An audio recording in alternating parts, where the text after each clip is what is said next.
Welcome to The Collective, where every conversation ignites a new perspective.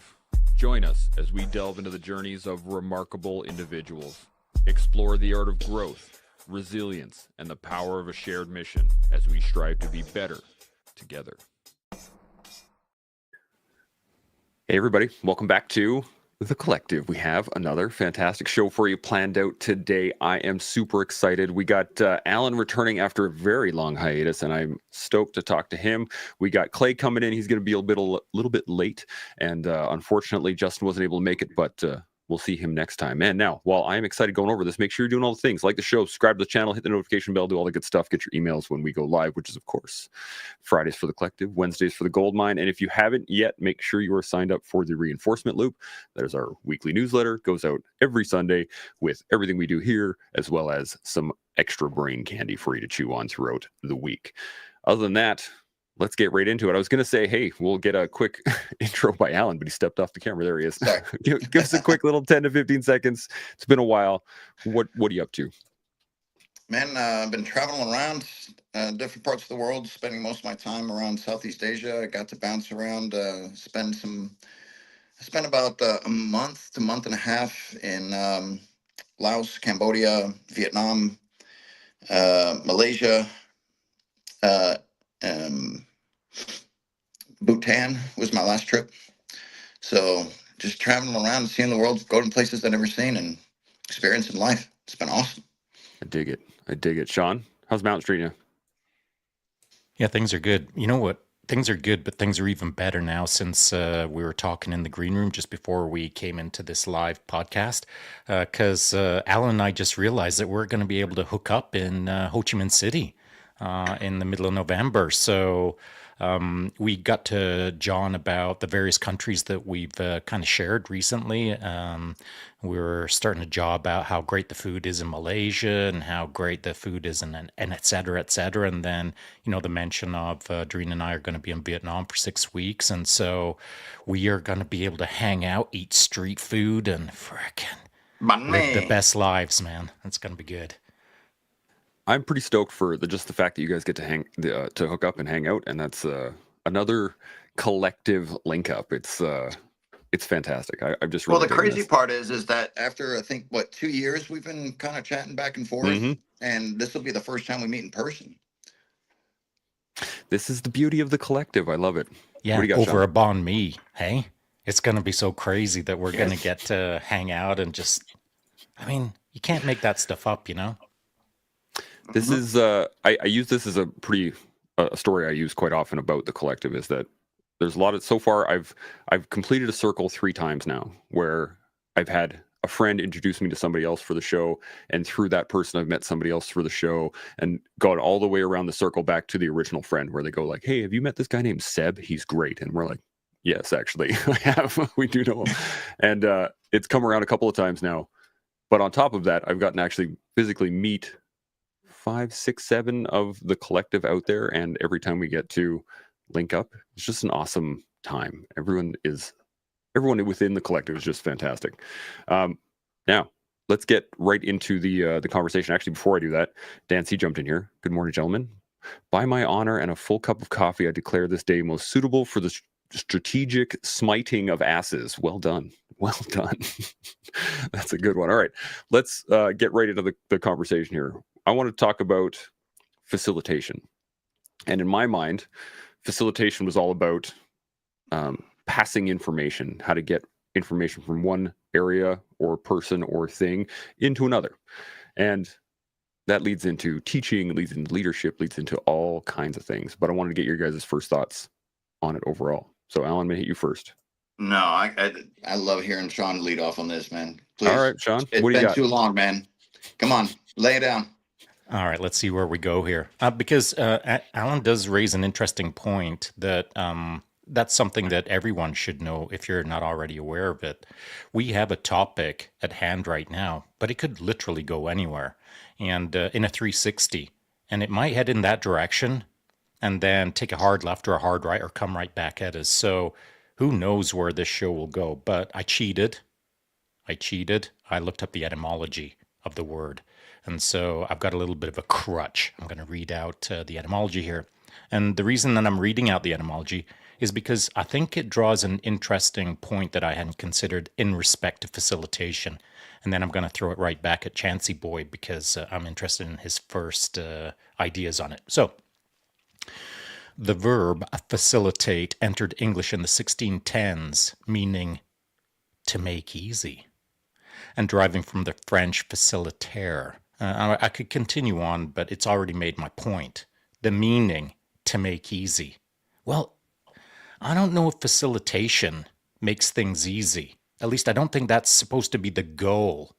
As I see it, facilitation is supposed to make things smoother, perhaps, but I don't think easier. And so I don't want to get trapped by the word or the etymology, the origination of the word being chances trying to make our lives easier. Because I don't want easy. I don't want the conversation to be easy. What I want it to be is smoother, a little smooth.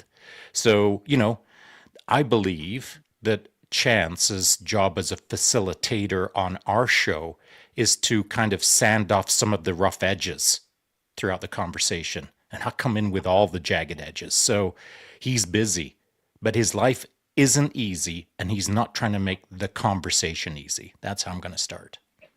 I dig it. That's a good way to start it. And I'm going to hit you back because I also looked up the etymology. I went back farther than you did. I'm sure you went the full distance on this one, but what I wanted to point out was that it comes from the Latin facere, which means to do, perform, or bring about. And I think that was the definition that at least clicked in my head in terms of facilitate, to bring about something, in that you are not so much leading the way or making life easier. You're just kind of pointing in a direction to get someone else to make that decision. You're just bringing about the thought pattern ahead of time. At least that's where I was coming from. Alan, what do you got? I feel kind of left out because I didn't look up anything. So the when I shared it on my story, it was actually the first thing I kind of looked at, and I was like, it's going to be an interesting topic, but see how actually it's going to evolve, just like Sean said. And honestly, I got to say, I am like overwhelmingly excited to actually be back and just jumping into conversations with y'all. But back to the conversation, the facilitation, I guess my version of this, without having to look it up, would be more along the lines of kind of what Chance was saying, not necessarily doing, but allowing, how should I put this, leading a path or multiple paths for someone to determine which one would be best suited for them, and guiding them not to a direct path, but to let them figure out for themselves which one would be best. So I could be off, but am I off? No, I think you're about right. I'm in line with what you're talking about, and I'm picturing. I love the way you said leading up. My cameras are all over the place today. Sean, what do you get thinking? Well, I like the way that Alan took it, because it's not that I hadn't considered how multifactorial a path can be, or how a facilitator can literally have a person going in a 360 in a split second. The right facilitator can. With the right audience, a good facilitator can take an audience on a ride that has them going that way and then coming back at themselves. That a good facilitator can accomplish a lot. And so, to Alan's point, perhaps the important consideration is, are you limiting yourself as a facilitator to the singular path that you feel it should go, which I know, Chance, you have done at times, or you've wanted to, or the multi paths that are constantly in front of us in real time, all the time, and not limiting ourselves, as I stated at the start of the podcast, not limiting ourselves to a singular direction, but allowing ourselves to go the direction that we don't even know exists yet. And so I think a good facilitator has to have like an incredibly open mind, and irrespective of how open-minded they they cannot afford to lock into a spot on the time-space continuum where they just want to chew on that one point. Because as a facilitator, once you start falling behind the 8 ball of the real-time conversation, now you're talking about the past as the conversation has moved into the future in respect to what you're doing. So a facilitator, open-minded, and really kind of not prone to latching onto what they want to talk about sometimes. This is a great point, because I think it's a big difference, but there's a difference between facilitating and controlling, right? But they get intermingled a lot because it can seem that way when you're facilitating something. But what would you guys say is the difference? Where would the line be drawn between controlling someone and facilitating them into perhaps an outcome of some sort? Similar to, I'm thinking of coaching, right? Is that person says, I want to be a world champion. Well, you have to then give them a program or develop something that they have to follow. So what's the difference for you guys between those two? Alan, I'm going to hit you first. What do you got? So actually, I'm going to have to jump into the jiu-jitsu realm on this one, just because I have to. It actually falls right into exactly how I evolved as a coach. Later on, after probably about 20 years of coaching, I started actually evolving into, instead of teaching. So the way that I was brought up was, you show up to class, you get taught a technique. This is how you do it. You drill it and then you roll. Probably about 10, 12 years ago, I actually changed direction with that. And I didn't want to create little mini Allens. I didn't want minions. I wanted people to evolve to perform at their best capability based on their own strengths, their based off their body type, their strengths or weaknesses, regardless of their size, shape, previous injuries. And how I figured that out was basically four principles, or four pillars: concept, mechanics, technique, and strategy. And so if you can kind of turn on your imagination right now, for example, if I was teaching any type of sweep from the bottom, right?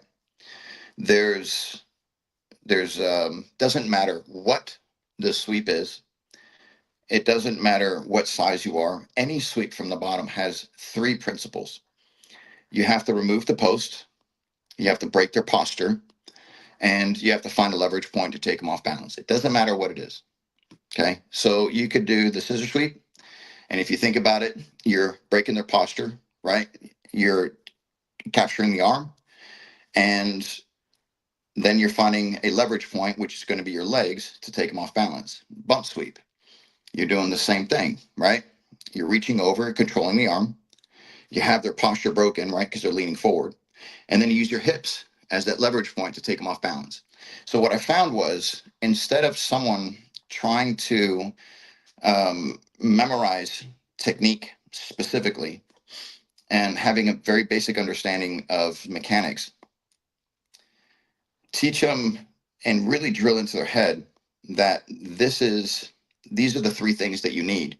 So instead of having to try to go through your memory bank at the split second that you need to do it, and then that moment's passed, because the opportunity only presents itself for a very brief moment. But they have the ability to self-correct and actually create their own sweep if they follow those three principles. So if I have the sleeve, I have control of the hip, say foot into the hip, then I need to figure out the leverage point, right? Because their posture is broken, they're leaning over. I have that sleeve. I need to get them over to where I have them in that position, to where I have a leverage point and I can actually just have them topple over. So this way, they're self-correcting. They're not imitating everything that I'm doing. I'm giving them a base of the technique and the mechanics and how these things work. But I want them to actually invent themselves. Of course, it's never, there's nothing new in jiu-jitsu. It's always everything's rediscovered, I guess, right? Every time someone says, yeah, I invented this technique, then you go back about 20 years and then you find out someone else did it, right? Which is a great thing, don't get me wrong. And I think this way, I have guys that were, taller than me, but lankier, right? And so they didn't have the same base that I did, didn't have the same strengths. And I developed my game, and progressed and evolved, not necessarily in a manner where I got better, but let's say I had injuries, right? And I had to evolve based off my injuries in order to maintain and continue the sport. So this way, they're creating, they're thinking, they're evolving and adapting on their own in order to create their own path. And that is where I feel I had I've reached the pinnacle, I feel, in my coaching days, when I actually had white belts that I was stealing techniques from, and because they'd come up with this. I'm like, where'd you get that from? And like, well, I don't know. I had this arm, and I had, his posture broken. I just needed to get him over. So I just, latched onto the foot. And I'm like, brilliant, dude. That's awesome. That's exactly. Now show me that again. And so next class would be like, hey, so I came up with this move, and I just looked at him and like, yeah, no, I'm just playing. And I always give him credit, but that's how I believe that the evolution and the adaptation of the sport can really make a significant difference, with the people that you're working with, rather than saying, here's a cookie cutter move, here's what you need to do, and if you're not doing this way, then you're wrong, right? Let them make the mistakes, let them hit those walls, right? And then they'll figure a way around them, instead of trying to tell them, no, this is the only way, you have to go this direction or this direction. That makes sense?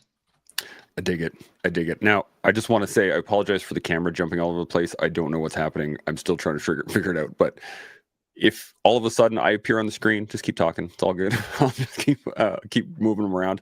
Clay, buddy, it's great to see you. Glad you could jump in here. How's it going? Great. Sorry for being late. Hey, all good. We're just jumping in. I'm going to throw you right onto the deep end. We're talking about the difference between facilitation versus control. And as you heard, Alan was going into the understanding of jiu-jitsu principles rather than just cookie cutter moves and like mimicry. You got any thoughts, or should I turn it over to Sean and give you a second? Yeah, I mean, we talk about jiu-jitsu. I'm there all day long. I love it. I come in, he's automatically talking about jiu-jitsu. That's my jam. But yeah, in the context of what he's saying, there's these two paradigms that are happening in jiu-jitsu right now, where it's the ecological versus like the procedural. Personally, I think both are needed and could be utilized. But I mean, there has to be a sense of control, as in, Alan, as a black belt, if he was my coach, he would ensure that he would control the sense that I understand foundational principles. Once I understand the foundational principles, then you can kind of relinquish, I would say, control and allow that person to be creative. I always tell my fighters, don't take the creativity out of the machine, but that comes with the solid and deep understanding of the foundations of what you're doing, whether it's jiu-jitsu or anything, really. I take it. Sean, got any thoughts? I do. And it's Alan that has got me thinking about this. Thank you, Alan. You'll understand in a sec. So we have been talking about control as which one comes first, or which one's more important, or how do we compare and contrast control and facilitation. So my question back to you guys is going to be this, but I'm going to give you some room to think about it. The question is this: which one comes first, or which one should come first, control or facilitation? And so while you're thinking about that, I'm going to throw you an opinion here. And it comes out of what Alan said. And I think that you've got to learn control before you can learn facilitation. And so he was using the example of the hip bump sweep. And so we all know how that works. And I'm going to loosely frame it up in simplistic terms that as you're applying the hip bump sweep, what you're trying to do is control the person in the moment. However, they're going to respond. And it's that response that is then going to get shifted into facilitation. So as I bump them, I know they're going to react one of a number of ways that I already know how they're going to react. And whatever way that reaction is, we're now in that conversation. But I'm going to facilitate the conversation so that if it's a white belt, we're both going to learn. But if it's someone who's Alan, at Alan's stature, and I'm, I'm half the Brazilian Jiu-Jitsuer that Alan is, as I try to hip bump him, I'm also creating a conversation with Alan. And I might feel that I'm going to facilitate a certain thing, but I'm not the facilitator in that moment. I'm just the person who's there for the conversation. Alan is actually the facilitator. Or is he? And I think that's the crux of the conversation. So who's facilitating who in that moment? And if one mind is open, there's only one facilitator. If there's two minds open, there's two facilitators. And if there's like old school thought patterns, there's only one facilitator. If there's new thought patterns, there's two facilitators. If there's like really, really forward thinking facilitators, there's not just two open minds in that moment. There's the entire club that is being facilitated. And so we could play with it all day long, but my point goes back to this. The question stands as, which should come first, perhaps? Control or facilitation as a personal understanding? Well, I want to pass this around to the boys. I have my own opinion, but I want to hear it from, let's go with Alan first. What do you got? Let me before I lose my train of thought, Clay, sorry. I agree with Clay. There's those four principles are something that are basically the foundation of what I teach. And in order to be able to let them have that free reign, they have to understand the mechanics, right? They have to understand the technique, the strategy. They have to have a basic knowledge of those things in order to do so. Because if not, they're just going to be running wild, and it's going to be chaos, uncontrolled chaos, and they're never really going to. It's going to never going to improve, but it's going to take them a dramatically longer time to actually get where they want to go. So, what Clay was saying, I agree with 100%. And so, having a basic understanding of the mechanics, having a basic understanding of strategy, what you're trying to achieve, how you're going to achieve it, comes in the technique. And strategy is always a huge part in any type of combat sport or sport in general. So making someone believe I'm going to go this direction when I'm actually going to go here. You can apply this to jiu-jitsu, you can apply it to ping pong, right? So if you ever watch, I spend a lot of time late night when I can't sleep watching ping pong. Somehow it's on where I'm at. And sometimes you watch them, they're setting up right there, they're looking at that corner, and all of a sudden it goes in the opposite direction. I mean, that's basic strategy, and it's applied across all different types of sports. And but when you actually get into more depth of things, and that's where I jump in and actually would in the point that Sean was making. Is it a one-on-one? Is it a coach and student, student on student, group environment? That all plays a role. And I think one of the biggest advantages that seems I got into this conversation actually just a few months ago about how when I was coming up, at best we had the books that we had to learn from, right? So we had like I had the Jean-Jacques Machado, Principles of Jiu-Jitsu, and then it evolved to the Carlson Gracie cassettes, VHS tapes, and then it evolved into YouTube, and then if you were lucky enough to attend a seminar somewhere, be able to afford it at the time, that was great. And then you'd be able to share the knowledge. But one of the things that allowed us to do the earlier days was be able to make our own mistakes and learn from them by constantly applying, the principle of, testing and go this direction, fails. Okay, I'm going to try the same thing. Go this direction, fails. Okay, now I have a path. This one worked. I'm going to keep that and keep moving forward. And so, but by the time you got to that, you had such a good understanding of what worked and what didn't, in what direction, that it really built a solid foundation. I think one of the biggest downsides to having such an easy access to information now is it's hard to filter, the BS techniques, which look flashy, look great, but at the same time, are just, if one person just steps there, like one variable goes off, it's gone, right? And the way that we actually grew, came up learning was literally just trial and error. And there's a huge advantage to that, not to discount any other one, but I think both y'all were spot on that. I'm just kind of putting my 2 cents on combining the two.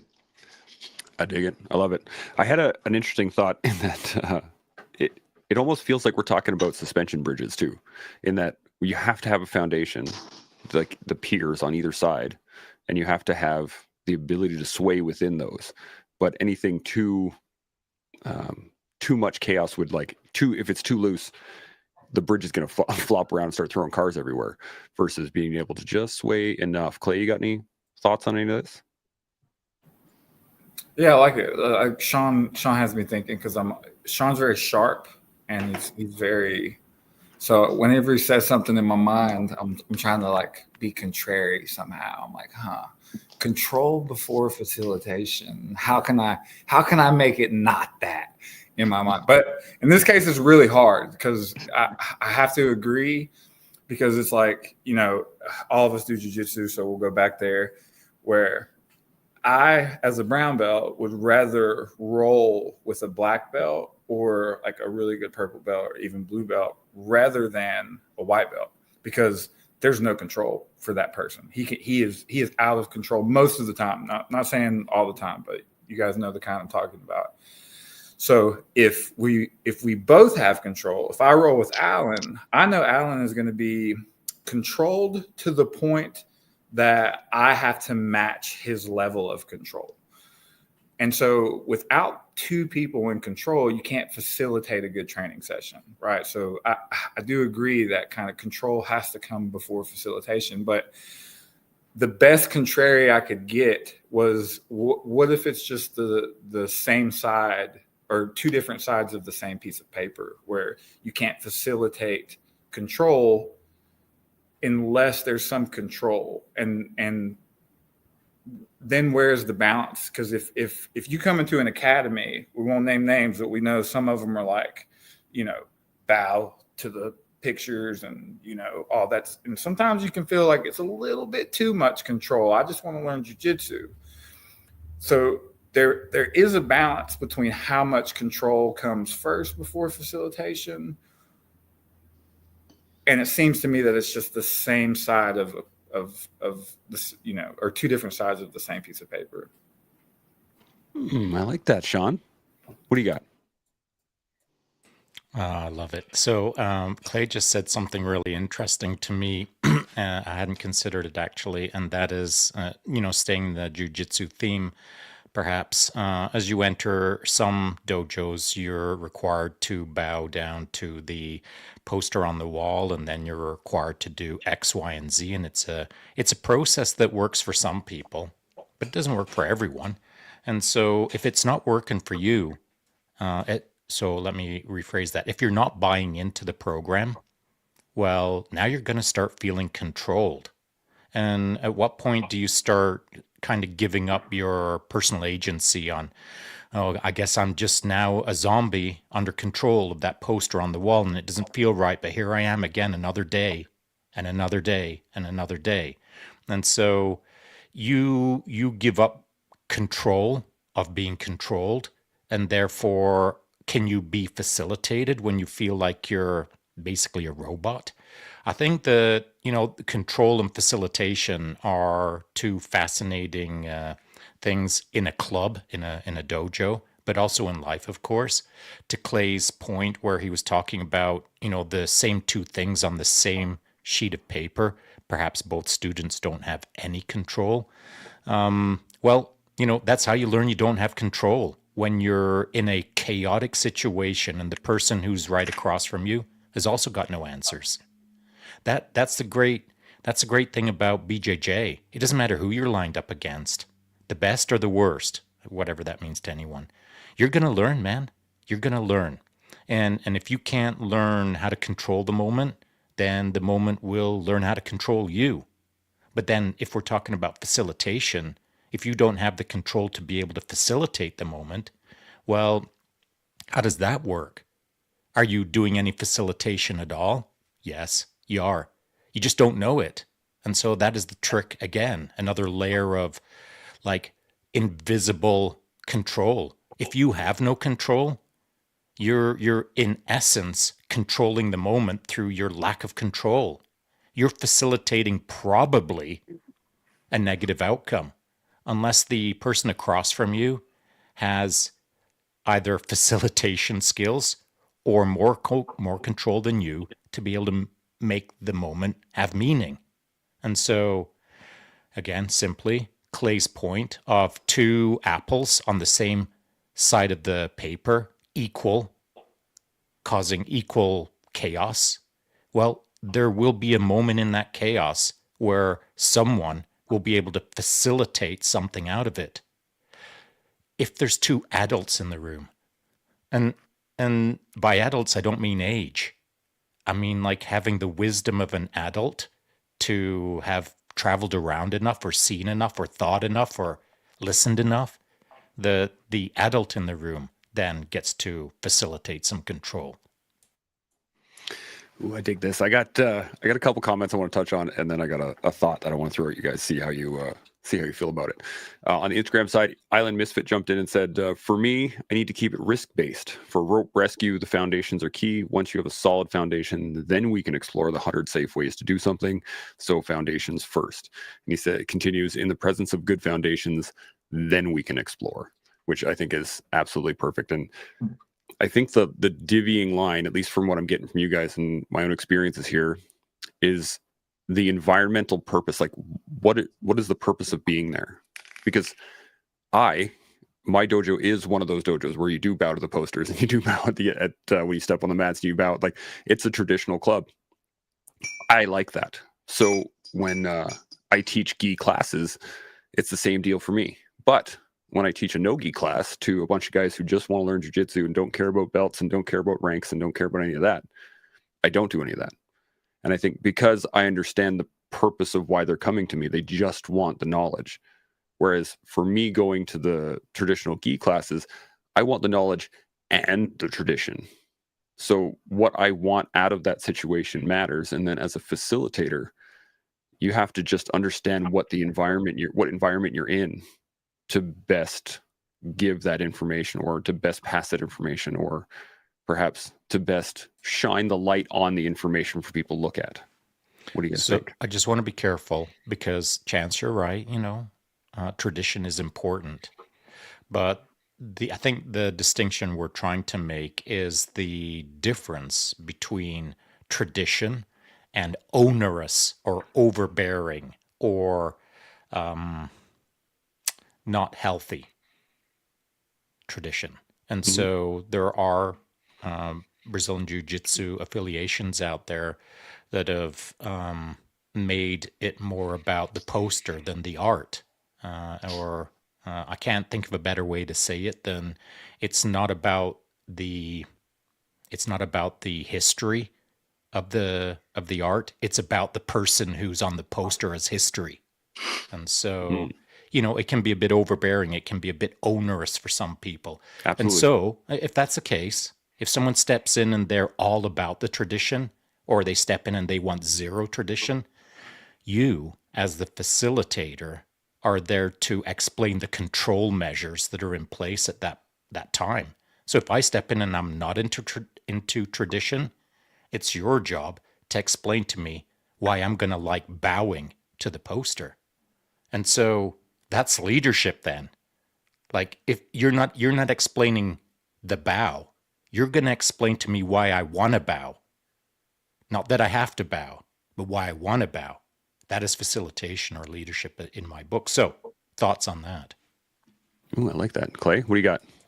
Yeah, it makes me think, or what I'm formulating in my head a little bit is the controller facilitates. So so you gotta be careful, like controller, like what do you mean, like manipulating? But we could use a JTAC, air traffic controller. You know, they ride around with the special forces guys. They call in air support if needed.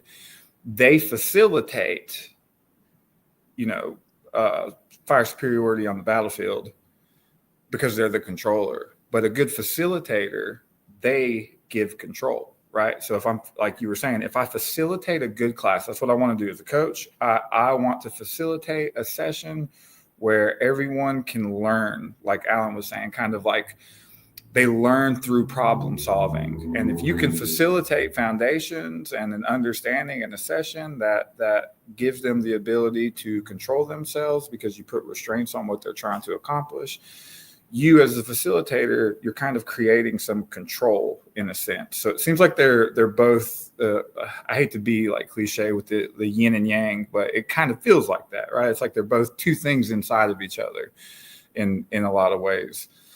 So if I am to facilitate a good class, I want to make sure that I have control over whether if it's my no-gi guys' chance, they don't care about all this stuff. But so I don't want to force or impose my what Sean was saying, kind of like too much. So I just kind of let that tradition sit over there on the side. But when it's the gi class, I'm going to control the fact that we do the rituals and we do the traditions. And so, yeah, that's where it made me think that is like, hey, maybe we're a little bit of both, right? If we're controlling a situation, we're facilitating something. And if we're facilitating a situation, we're creating some type of control.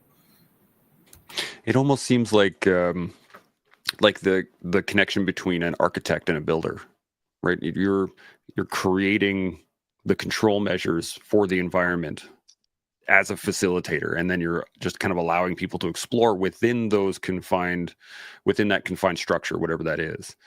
And so and it actually reminds me of the architect from The Matrix, the guy in the white suit, right? He's just kind of putting it all out there, but you're still within a confined bubble. And I'm digging this a lot. Alan, what are you thinking? So is it tradition or is it a discipline and a show of respect? You know what I mean? So I think as the flow of information kind of evolved, I think people, I hate to say this, but kind of lost the idolizing of certain people kind of got lost when people realized these things weren't really that true, right? But when you have, I prefer to use the word structure, respect, discipline, because that falls across the whole board, right? We can have, like, for example, the last 6 years or so, I actually got away from lining everybody up. And what I did want to make sure is that at the end of class, everyone had a mutual respect for each other and no one left angry. So that was my reason for establishing the lines, and everyone goes down the line and, bump and hug, shake hands, whatever it is. And the only thing I changed about it was, instead of doing that structured line, which was something that was very comfortable to me because of my background coming straight out of the military, that was normal to me. That was comforting, in a sense, because it was something I've done pretty much my whole life. and then I just brought it onto the mats, and I didn't feel it was anything negative, and I still don't. But I feel that it was not as inclusive to people who weren't. Um, but I was able to. I was still able to show that respect, to show that camaraderie, to show that discipline within the class. And then at the end of the class, still show that respect by shaking everyone's hand. I would go up to everybody and shake their hand, just to make them know I'm not above you. I'm your, your friend, your coach. Um, just because I was tapping you out doesn't mean that I'm upset at you. And I think that's important to, especially for the newer guys, to understand. Um, as rough as this sport is, especially, it's hard to understand when you're from someone looking outside inward. I slam you down to where it rattles your head, and the people that have been doing this for a while will get up and go, "Holy, that was awesome!" Versus the people who are new going like, "Why'd you do that?" You know what I mean? There's a difference of understanding. And so I think until people understand that, which takes some time, but we have a mix in that class that some people don't understand, some people are starting to understand, and some people that do understand. I felt it was best just to get away from the structure while still maintaining discipline and still teaching the classes and still having that discipline within the class, and then at the end showing that respect by shaking everyone's hand, and everyone, because I led that, everyone followed suit, and before you knew it, within after the second class, anytime someone had to leave early, they would shake everyone's hand and leave. And that was my form of structure within the class and sign of respect, without having to follow a um, some type of tradition in a sense, because that's the entire point of it, right? Is to show respect. And I felt that was just a different way of doing it. I like that. I like that. Island Misfit jumped in on the Instagram side, said it's important the why is taught. Whether it's a piece of kit or a tradition, understanding why we do something is key to the learning process. And I think that's exactly Absolutely. right on. Sean, you got any thoughts on any of this? One for sure, as Alan was speaking about the line, it is pretty standard operating procedure for before a class or after a BJJ class that the whoever's on the mats, you line up at the end of the class perhaps, and you either bow out to the instructor, or you bow out to the poster, or you bow out to each other. But irrespective, the line, generally speaking, is oriented much like the military. The military would be tallest on the right, shortest on the left in single rank size. But on the BJJ mats, it would be senior ranks on the right, lowest ranks on the left by belts size. And so you would typically have your senior ranks at the far end of the line. Now, I remember a moment when there was just a kid on our mats. He was, I don't know, 16, 17, 18, whatever the case was. And he was fairly new to the game, and we were lining up, and he was a bit disorganized. He didn't really know how it all worked, and he was super eager, and he just wanted to be in it to win it, but he just didn't know where he was supposed to stand.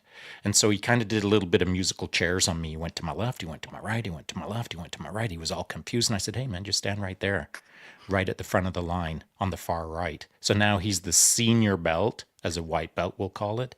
And he's just totally unaware of what has just happened. But, from that moment, when he finally did realize what was happening, I locked his Mark 1 eyeballs and I thought, that is good. Look at how much confusion and joy this guy's experiencing simultaneously. Like, I appreciated it. Confused and joy, one of my favorite observations. And so, that was it for me, man. From that point on, it was randomized lines, so that every kid in the neighborhood got to feel like that confused joy moment at least once in their life. And I got to witness it. And it's not like I win by witnessing it. I just think that more people should experience that kind of thing, man, where it's a bit bewildering. They don't even know how it's all supposed to work, but they are happy. And I love that. So, in that moment, what I was doing was basically breaking down the control measures that we'd had up until several seconds prior in order to facilitate a moment that I was curious about. So now to your point, Chance, and I'm going to wrap it up with this: the architect in the Matrix. And so the architect, one of his jobs, of course, is to construct the construct. He's the constructor. He creates the constructs, as it were. But something that he says in the movie that has always stood out to me is the idea that he looks Neo in the eye at one point and says, "Oh, you're learning faster than your predecessors. Oh, your predecessor never made that move." And so I think that's important, man. Like, if the control is all around us, if the architect is controlling us, and if we're the facilitator, the Neo, then aren't we supposed to learn ways to do it faster than our predecessor? Aren't we supposed to find ways to work within the control and facilitate outcomes that had never been done before, either in our minds or in history or whatever? Like, I think that is the crux of this point in the conversation, is control is only controlling if you accept that you can be controlled. How about that? Would Morpheus be the facilitator in that example, though? I think that Morpheus would be the facilitator of Neo's arc, his story arc, perhaps. So I agree with that. And I mean, who knows? I mean, we're just bouncing ideas around. But yeah, I think in the story arc, he would be. But I believe in that moment, the architect was the facilitator of the biggest move in the movie, because he kind of did one of these. He kind of looked Neo in the eye and said, "You won't be able to." And I love that moment, man. I mean, don't stand in front of me and tell me that I won't be able to do something, because I will architect a different outcome that you aren't expecting. I love when someone gets all up in my grill and tells me I can't do something. Someone tells me it's impossible. Well, okay, it's impossible, but I'm going to get to work. So, I think the facilitator would be Morpheus, but we all have throughout our lives these, like, we'll call them acute facilitators who really move our needle like in a hard direction rather than in a long direction. So I have a thought on this, and I'm digging this whole yin yang, two sides of the same coin. Who's actually doing what and when?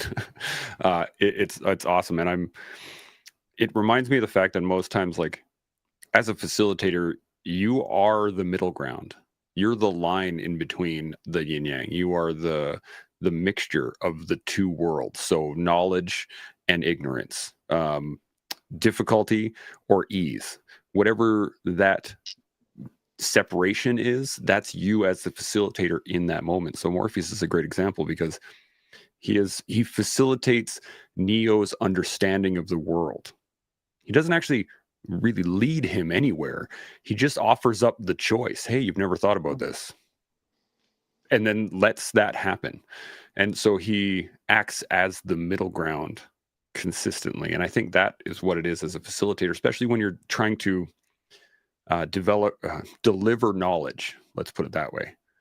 I have some knowledge. I want to pass it on to other people because it has helped me in some way. Now I'm the middle ground. I have to figure out how to get someone else to make the understanding that I made with information that they don't have. And I want to throw that back at you guys. What do you guys think on that? Alan, I'm going to hit you. No, I'm curious. I see Clay like. All right, Clay, what do you got? I could hear it. No, yeah, just too many possibilities is chaos, and so a lot of people could view control as some order. And if to Sean's kind of question or statement about, like, do you can only be controlled if you allow it.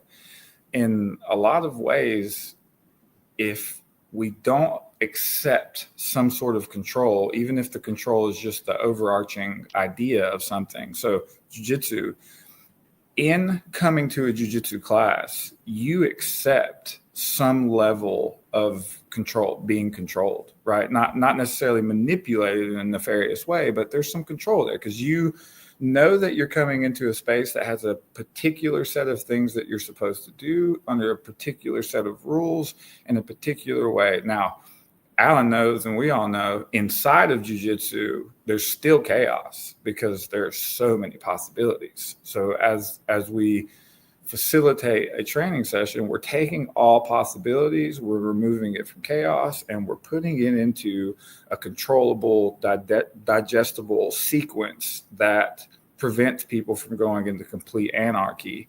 So it's tough because control could be a lot of different things, and it could look like a lot of different things. But I would argue that we look for control in all of the possibilities that there are, and instead of recreating it. When Alan was talking about the lines, I've been in academies that go both ways. They don't do it, they do it. But when you talk about it, it's almost like we assume that the hundreds of years before us, where they were doing jiu-jitsu and they came up with these strategies of making people show respect to each other, that we are going to create this new thing that does that. But as Alan pointed out, it makes sense. If you look each other in the eyes and you shake hands and you touch, you allow some control because you're standing in a line, but that control now takes your mental chaos and it makes it in some order, because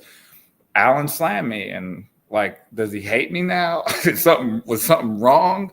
Even in the moment under control, it still provided a moment of mental chaos because of me not knowing how Ellen felt. But we shook hands at the end. He looked me in my eyes, and it's just another day in the office to him.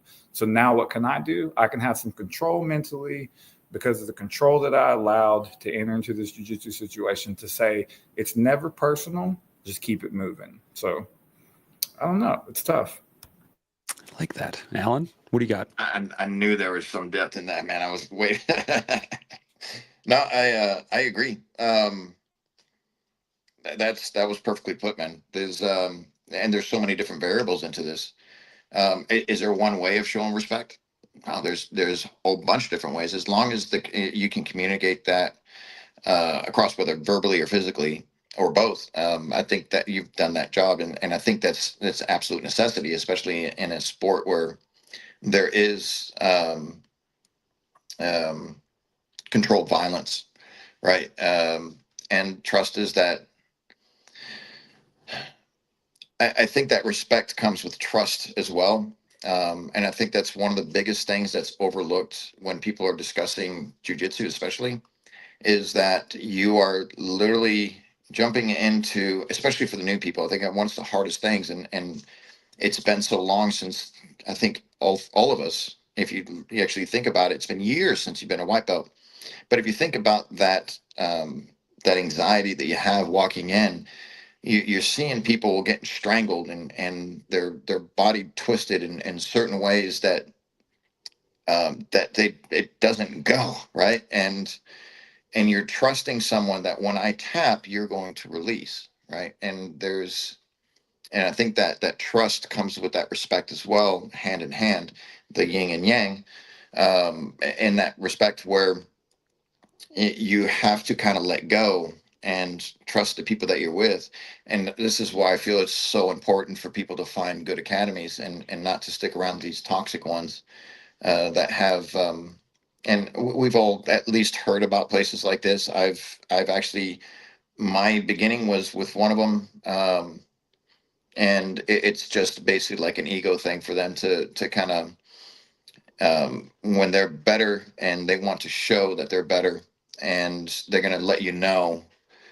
And once you become a certain level to where you start to be at their level, it really starts to get bad, because now it's like a challenge. And I think this is where these toxic schools really do, a complete injustice to the sport itself.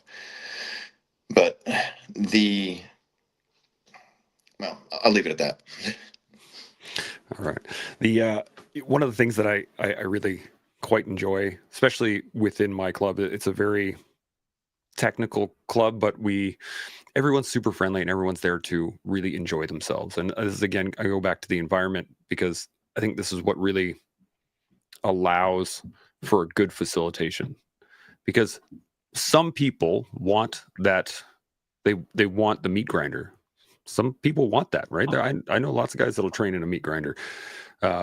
I know lots of people that don't want that. They want like some sort of exercise Taibo thing when they go out and they want to get fit, versus they want to learn how to defend themselves. And there's varying degrees of jujitsu, right? Like there's jujitsu for fun for the 40-year-old hobbyist that just wants to come twice a week and enjoy himself, all the way to the person that wants to be world champion, all the way back to the person that uses it for defensive tactics with the police, all the way to like, there's all the different ranges within jiu-jitsu. But again, it's all based on control. I'm digging this conversation. This is awesome. Sean, what do you got? So if the person shows up to the BJJ mats for the first time and they've been raised like a wild animal by wolves, they actually didn't have parents. They were born to wolves. They never learned rules. They show up on your mats. They're 18 years old. They got long hair, fangs, and they're freaks. Zero control. What do you do with that? Do you try to beat them down with control? Or do you let them do their wild wolf kid thing so that you can observe it and fold it into your ideas of new facilitation? And so like those wild kids, you get a split second to decide, do I clamp down or do I let it run wild? Am I supposed to learn or are they supposed to learn? Is it a shared learning moment? Like there's so many ways that it could be played. And so, BJJ as a whole can be considered a controlling art, but who is it controlling? Is it controlling the new student, or is it controlling the instructor's mind by defaulting to a process that they've used 1,000 times before, but isn't going to work for the wild wolf kids, but they're still going to use that same playbook anyway? Control on the mats, control in your mind. I mean, they're tied at the hip if you aren't like thinking about it. But if you really think about how you use control within BJJ, like it is multifactorial, it is deeply complex, and it is constantly shifting. And so there's an idea right back at you, Chance. Mm-hmm. There's so much to think about this, in the fact that we're all in our own little worlds anyway, right? Like my reality is my reality that I've created around me. And I think this goes into parts of facilitation, in that, to your point, if I let a wolf child into my academy and he's now taking my class, I'm going to have to teach him a little bit of control in order to fit within the constraints of the school, what the vibe of that school is, whatever it is. Because yes, I want to be able to experience that, but I also don't want my white belt who's 52 and prone to injury to experience a wolf child at this moment. Perhaps later, when he has a bit more control, et cetera, you know what I mean? So then what you're stating, if I hear you correctly, is it is a real-time modulation of control based on what you're hoping to facilitate to the group, not to the wolf child. And so you've adopted the median, like you're delivering information to the median, to the average, to the group, to all of the students that are on the mats by applying controls against the wolf kid. So the group isn't interfered with.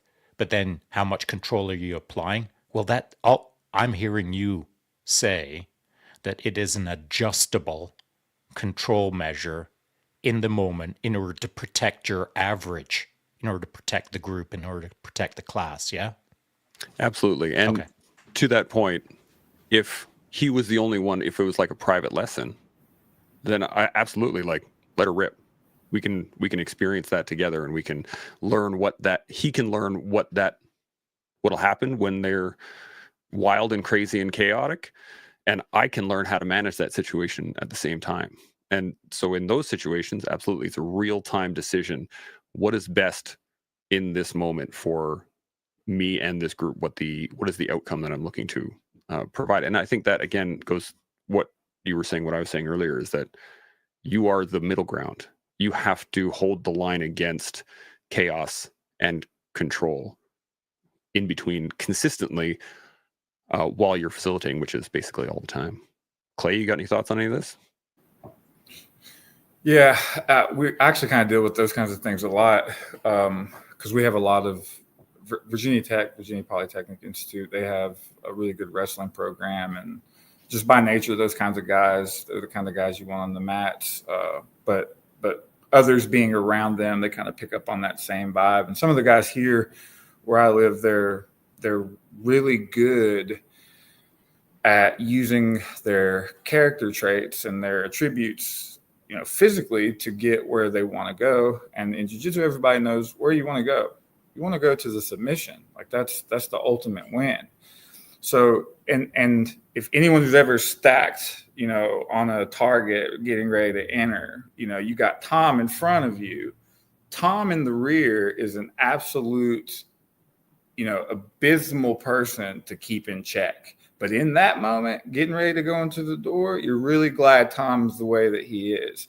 So in the rear, you start to learn, or on the mats, you start to learn like, okay, I don't want to change this person. I just want them to understand the limits of their ability to control themselves. So, using the jiu-jitsu again, I have this guy, he's exactly what you're talking about. He's a wild animal on the mats. Well, I tell this wild animal, hey, do everything that you're doing, but no submissions, just control.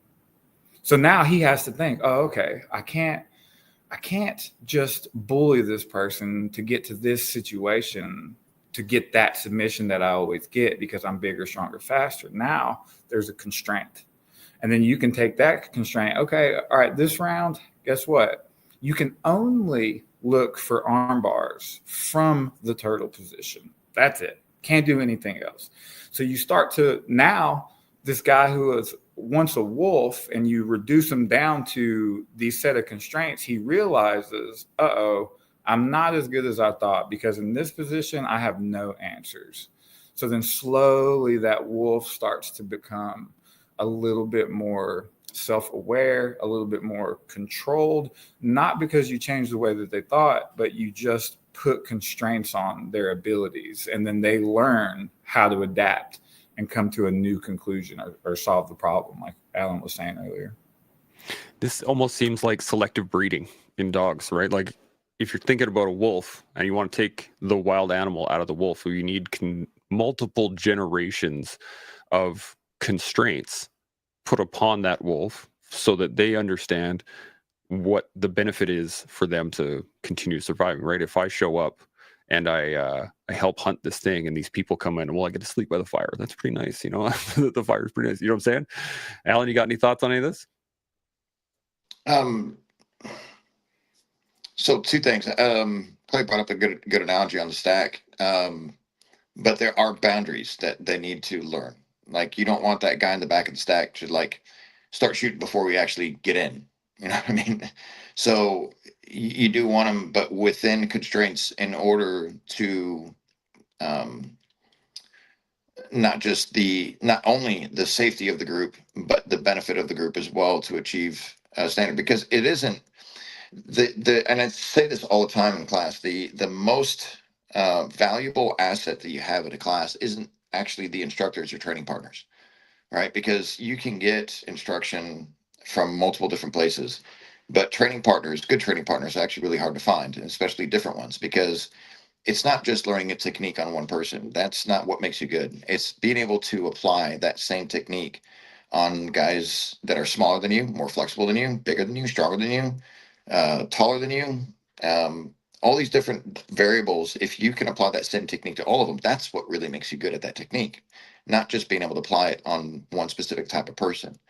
So the providing the boundaries of the environment, I think, is probably one of the most crucial things that you have to make sure that are maintained throughout the class. Because without that, then you have that wild wolf that goes around biting everybody, right? You don't want people to be able to do that. And sometimes it's not on purpose. One of the rules I implemented in my place very early on was male white belts were not allowed to roll with female white belts or blue belts. Purple belts, brown belts, they're free range, right? They can handle themselves. But what I found was if you have this 200-pound man that's rolling around with this 140-pound female, it's not necessarily his fault. He just doesn't know anything else other than to use his size and his weight and his strength. So it's not necessarily always done in a malicious manner, and it's not done to hurt someone. It's just they don't know anything yet. And what I found is that if you give them time to understand and start developing technique and understanding the mechanics, the boundaries and so forth, then that's a lot more of a controlled environment that's beneficial for everyone. 100%. I got a comment here. Priscilla jumped in and said, feral white belts need to be controlled to not hurt others, in my opinion. Sometimes or hurt themselves. Or hurt themselves, exactly, yeah. I got one. What do you got? So, Alan, you were talking about boundaries, creating boundaries, and that's great. It's imperative. But so interestingly enough, I'm looking at your T-shirt and what you represent as a Green Beret, etc. And I believe it's almost, a classic case of perhaps, at least in my mind, the United States Green Berets are almost the definition of what we're talking about, being able to go to a moment or go to a place or and facilitate a solution through the appropriate level of control. And I mean, that's literally your careers, going to different countries, speaking with people who don't know you and creating an outcome that is positive for both parties. And so if that's what Green Berets do, then my question for you guys is, how do they do that? Now, as a black belt on the BJJ mats, that individual has control and is the facilitator. So again, my question to you guys is, how do they do that? And so I'm going to precede my answer with this. They do it through a control of reputation or body of work. So as Alan bounces into a country as a Green Beret when he was active and he showed up on day one, he's already got a bunch of work done through his reputation, through the belt that he has strapped around his waist, same as on the BJJ mat. And therefore, the level of control and facilitation is already preset before he says a single word. And that is true of everything. We show up with a reputation that precedes us to some degree. If I show up as a white belt, my reputation is preceding me. A brown belt already kind of is assuming that I am X. And so same throughout our lives. Whatever belt we've got tied around ourselves in whatever industry we're in, we show up with a presumed or pre-assumed level of control and a level of ability to facilitate. But that isn't how life actually plays out in reality. The assumptions are there, but the outcomes don't always line up with the assumptions. So I'll be very clear now and state that if Alan stepped onto our BJJ mats, I would expect a certain Alan. And if he didn't meet my expectations, then do I say to myself, Alan has got no control, or Alan has no facilitation abilities? Or is it on me, as all of this false assumption or false building up of Alan has ruined the moment? He showed up with the right control and right facilitation. I've showed up as a student with an unbelievably wrong idea of how it's going to play out. So just want to establish that we all show up with a belt around our waist, and the person that we're standing in front of us looks at that belt and starts making determinations. You're absolutely right. It happens here all the time on the show. I mean, this is a prime example, as well as a facilitator within the podcasting space. A lot of times people come in with preconceived notions, with preconceived thoughts, with I'm going to talk about this at this time when we hit this. people show up with notes. And then also when the live turns on and all of a sudden they go, oh, and it all disappears. So, but that outcome is, that's an interesting way to look at it. I'm digging it. Alan, what are you thinking? The first time on the show, I was like, what are we doing? What are we talking about? And then before you know it, it was just, we went through, as the conversation evolves, it just went to so many different ways. And I really liked how everyone kind of adapted to the situation and then starts kind of speaking off the cuff. So there's, I think that, there's a lot of different lessons learned, and you can adapt them to pretty much anything in your life. And understanding of the boundaries, limitations, what's best for the environment and the people around you, and what you're trying to achieve, and what's your end goal. And so you can actually apply all these rules to pretty much any environment, whether it be business. You want to make sure that the end goal is, for the business to succeed in a certain manner, but at the same time without getting any of the, within the limitations of the laws, within the limitations of, you're not leaving or eliminating any part of your team, bringing them all along, but there's those wolves in every aspect of not only just cultures and different fields of work. So I think, we're all into jiu-jitsu and we can all relate to that. But I like the way that Deshaun put it, with the belt around your waist. It's the analogy of that into any environment. You still have those things, and preset goals that you're trying to achieve, while still, what is the best way of achieving those goals based off the means that you have, the mission that you have to achieve and complete with the team that you have. I'm down with that. Clay, you got any thoughts? Yeah. So Sean, your question was how do special forces or anyone, how do they create some semblance of control and chaos? Was that kind of where you were going? Because it reminds me of, you may know this book, Alan, but there's a book. It's called Recondo, and it's back when Special Forces started in like Vietnam, I believe. Alan probably knows this off the back of his head, but anyway, so in Recondo, the only way that they could get their Recondo tab is if they went into Vietnam enemy territory and came back, and they did like a reconnaissance, and that's how they got their Recondo tab.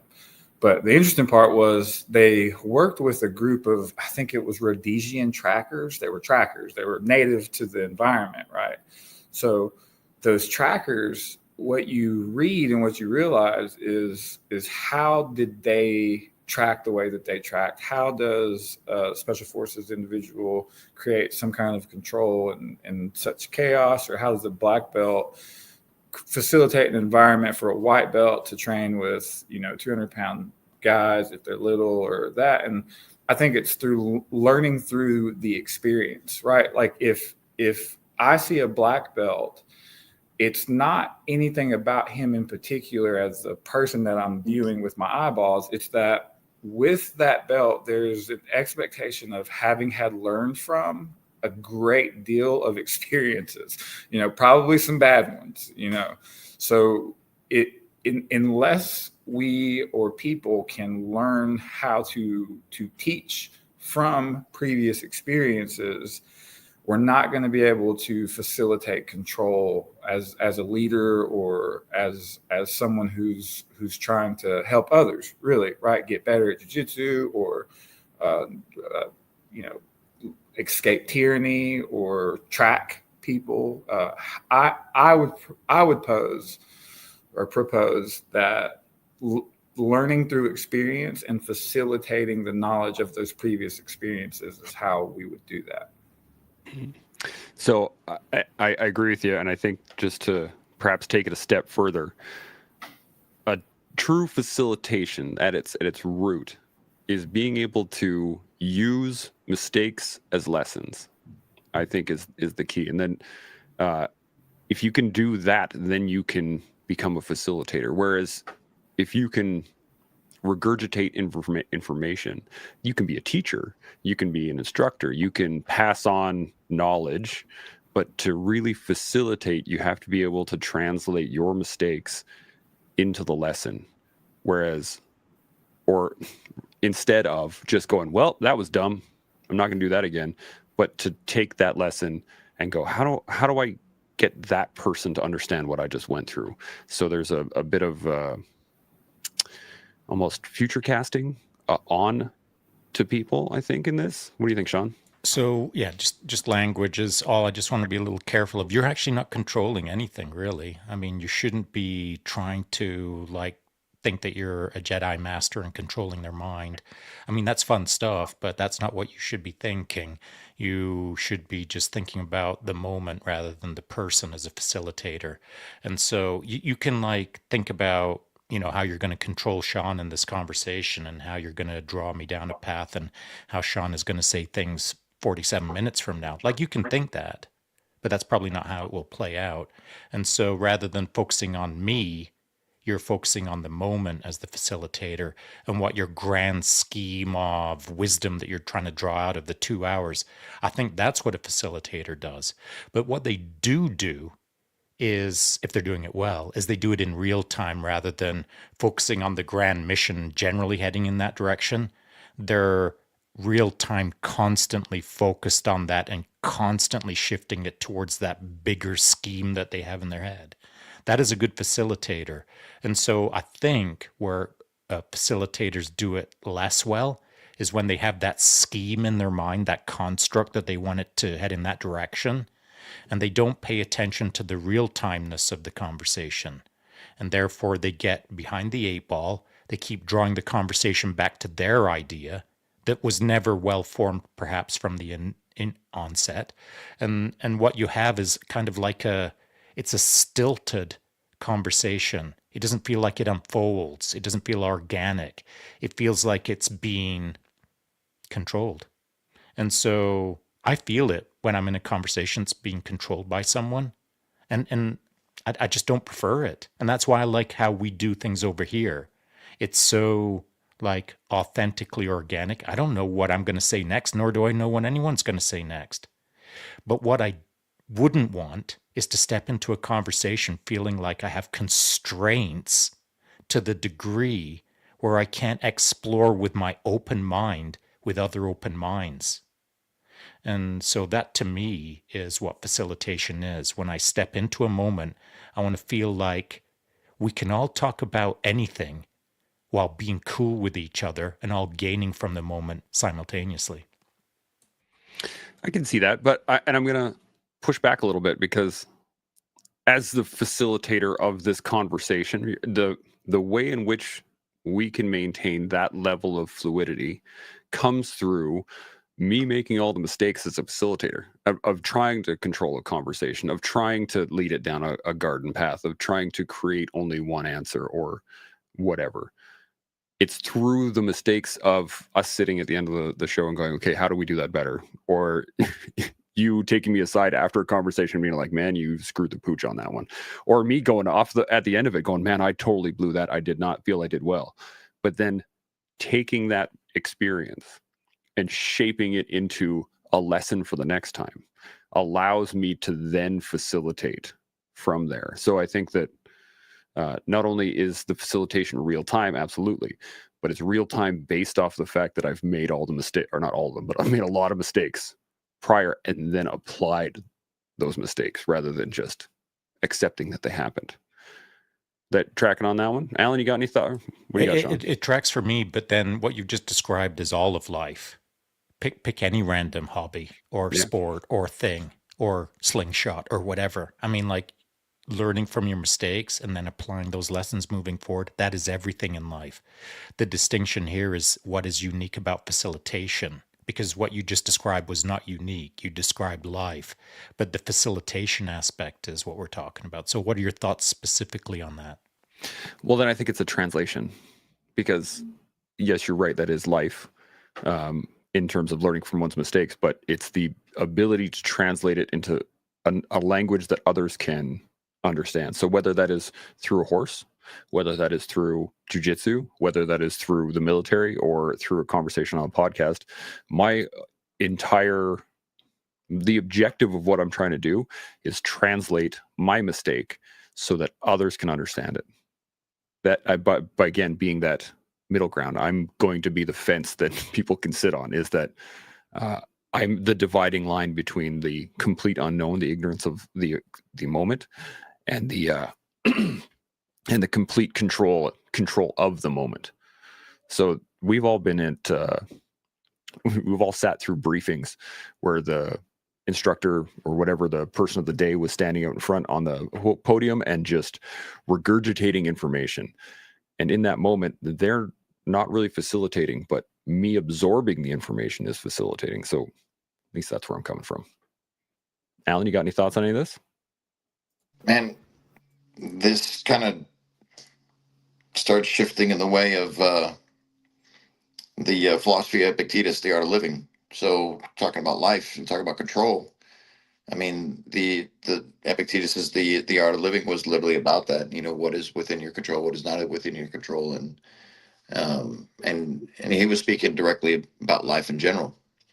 So the ability to know what is within your control, what can you do, and facilitating that as a leader into your, you know, whatever your environment might be, I think is definitely applicable. So having an understanding of your environment would be the first step, and recognizing what you can control, what not, and what you can control, you can guide, you can, you know, create those, not necessarily create those boundaries, but have them understand the boundaries and let them flow, and then jump in. Hey, bump them onto the side here, go this direction. How about this way? You know, have you thought about this? I think that's the best way of going about it all in general. I'll dig it. Clay, what do you got? Yeah, I'm still trying to parse it out. So I'll just take you guys along for the ride. So it's like we'll use you as an example, Chance, just like how many shows you've done over how long. It's like at the beginning, and I know for me at the beginning, when I was talking to you guys, it was like I had all of these ideas of how I was going to control, back to like what Sean was talking about, the conversations, or how I was going to get my point across. And I had these notes and I had this thing back here that like I was going to stick to that. But then when you stick to it for so long, you like, there's this conversation, it's dynamic, it's fluid, it's moving, but I'm still stuck over here in what I brought. And I don't follow the conversation. I don't learn from the lessons of failing. And it's almost as if we're kind of saying that you have to relinquish control and fail. And if you fail enough, you'll be able to garner some control in all situations rather than one particular situation. So Chance has failed so many times after he realized he doesn't have any control of the conversation, that now you feel as though you could have control or facilitate some control in any conversation because of so many failures. And it's like, we just have to allow ourselves to fail, remove any preconceived notion of control, so that in learning from all of those failures, we can start to have control and adapt in any situation. That's kind of where my mind was going and listening to you guys a little bit. Bam. I freaking love it. Sean, what do you got? Yeah, so it begs the question, what are you trying to facilitate? The present, the past, or the future? And that's not directed at Clay, of course. It's directed to everyone. And I know I did it myself when we first started podcasting. Like, I'd have an idea in my head, and I'd sink my teeth into it, and that's what I wanted to talk about. And it might not have any bearing on what we were supposed to be talking about or what we could have been talking about. In the early stages of the podcast, we didn't get to flow the way we do now, because sometimes I it just was a dog on a bone. And now I'm not.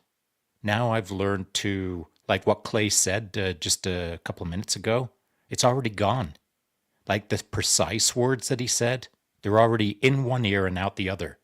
Like I'm not chewing on them. I'm not like sinking my teeth into them like I want to retort or I want to be conciliatory or I want to be controversial or I want to be curmudgeonly. There's some C words for you.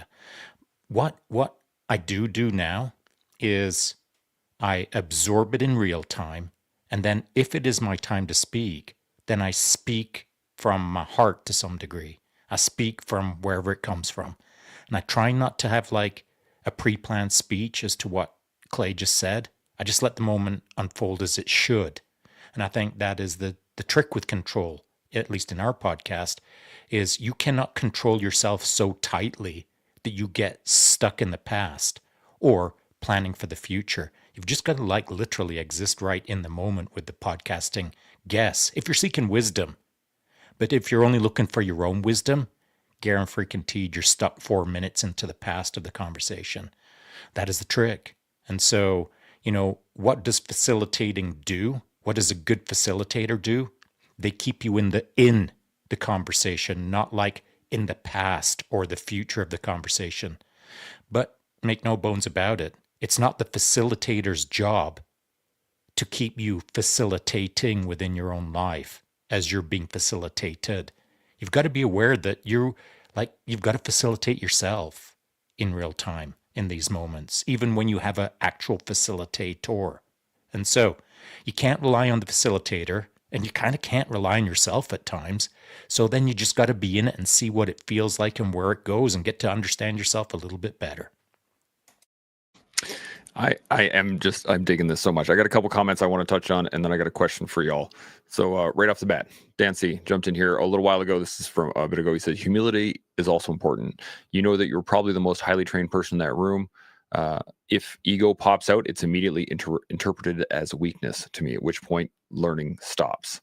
And he says, I used to use my first CEW deployments as a Murphy's Law example while facilitating certification courses. And this is a great point in the fact, just what we're saying, you have to make the mistakes. You have to have the experience and then develop, which is the body of work that you were talking about, Sean, earlier, is that that comes with the perceived body of work, a black belt or a certification or a Green Beret or whatever it is. But then you have to back it up.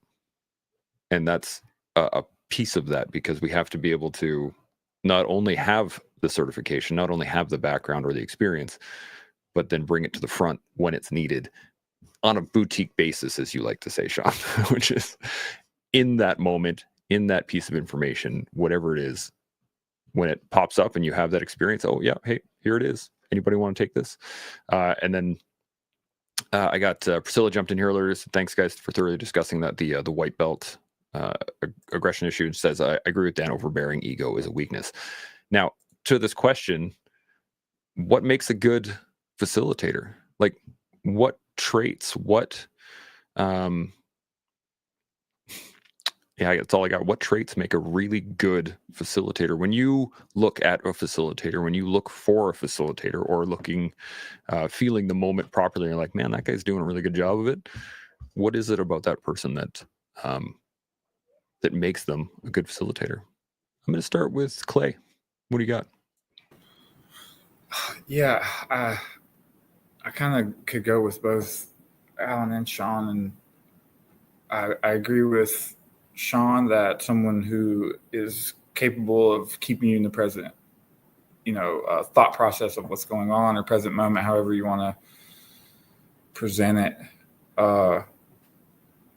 And then, or I think it was Chance that said translation and being able to take the information from the previous experiences, bring them into the present, and translate it in a way that you could use it in the future.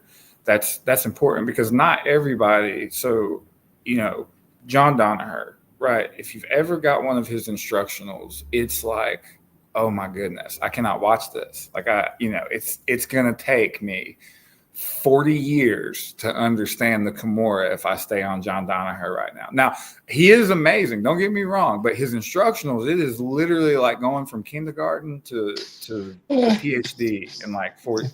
And I try, I try to stick in there. But then there's some people who could explain to me the exact same thing in a different way, but the way they're translating it and the way I'm digesting it is just completely different. John Jocks is one of those people. When I watch his stuff, John Jocks is like, he says it and I'm like, oh my goodness, that would have taken me 15 years to figure out how simple that is.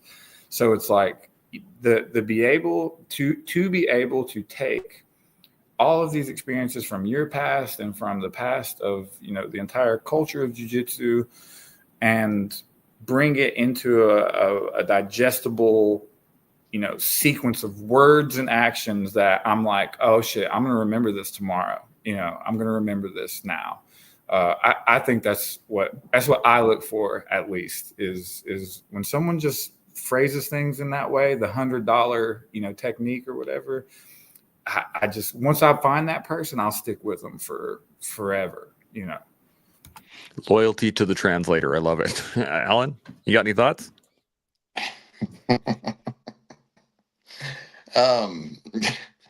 Yeah. Don't get me wrong. Danner is brilliant. He really is. But I agree. It's just, wow.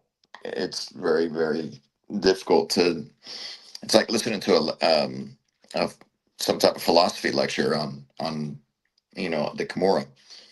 But it's and some people gravitate toward that. I'm one of those people that don't. I prefer, give me the understanding of why and your version of how. And I think what makes actually a very good facilitator is having, very in line with what you're just saying, Clay, is having various different ways of being able to communicate the exact same thing in various ways, right? So I might be just teaching armbar from the guard, but I have 3-4 ways of teaching that, right? It might click with somebody one way, it might click with somebody another way.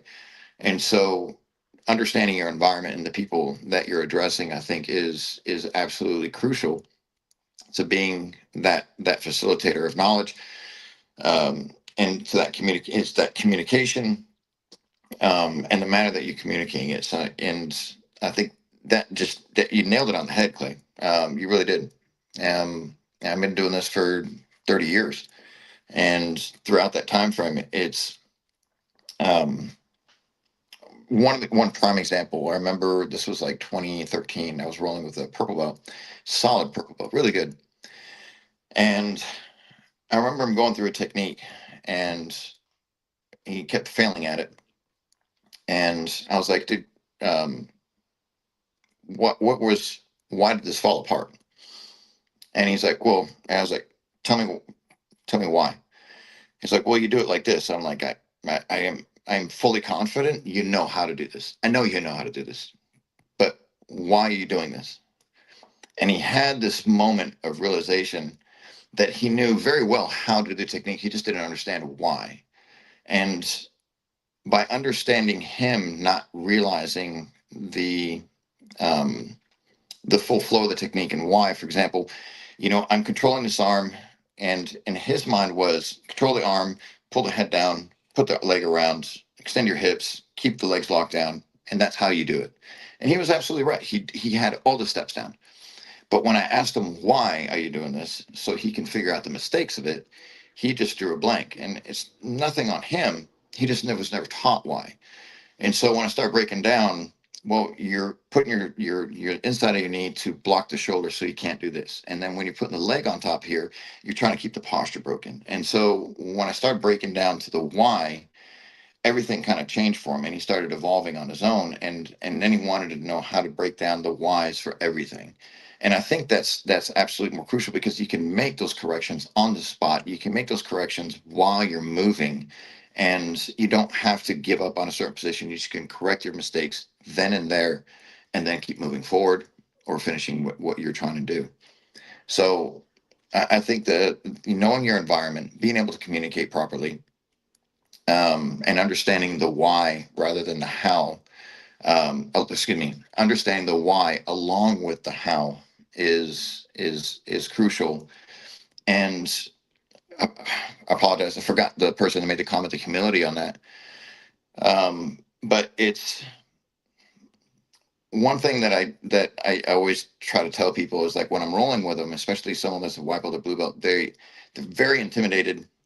And they're like, you already know everything that I'm going to do, so it's not going to work. I'm like, how do you know what I know?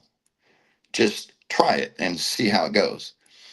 And once you can kind of break down to where people feel comfortable rolling, without that um, without that ego of, like, I'm here to beat you, I'm always going to be better than you. My entire goal as a coach, and I've been saying this for years, is my entire goal as a coach is for me to roll 100%, you to roll 100%, and you end up beating me.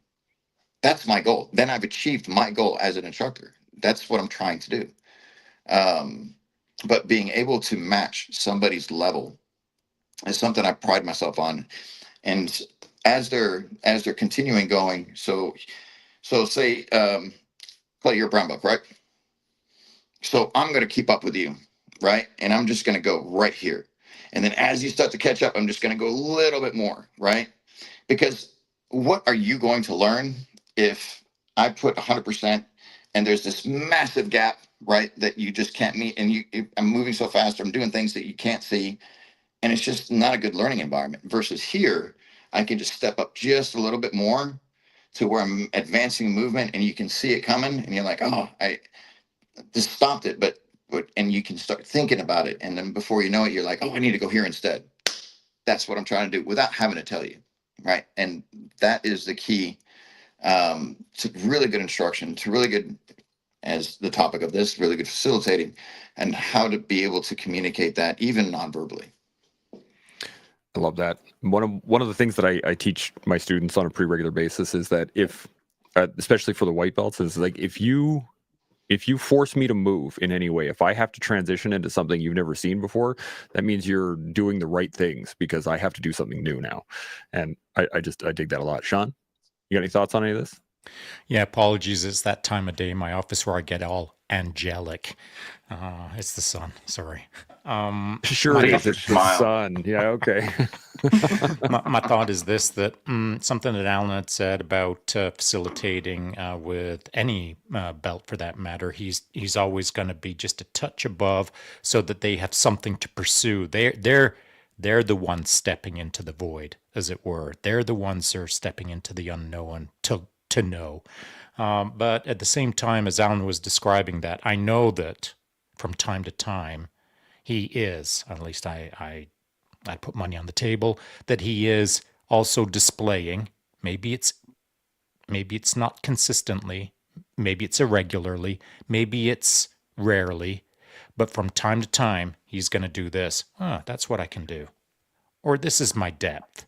Or this is what you will be able to do a few years from now. Like, I do that.